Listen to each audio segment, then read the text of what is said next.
Likga o verb. Subong, pagatun-an naton ang mga halimbawa sang likga o verb.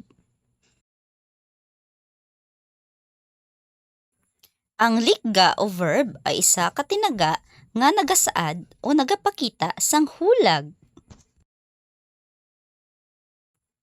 Mga halimbawa: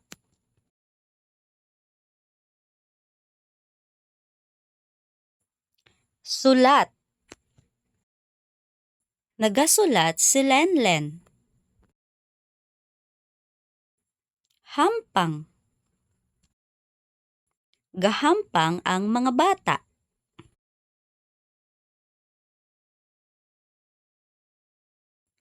Hugas.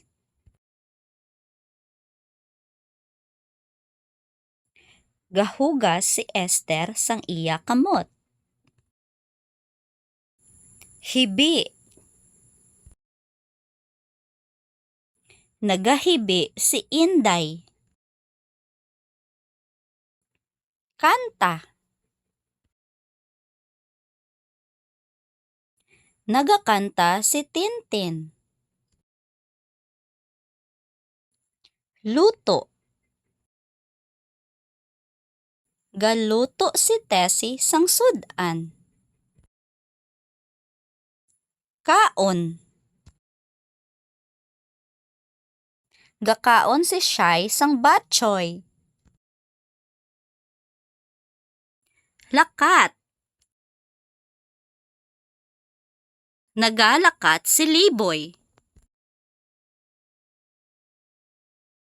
Dalagan. Nagadalagan si Baba. Amo ini ang mga halimbawa sang mga tinaga nga likga o kon verb.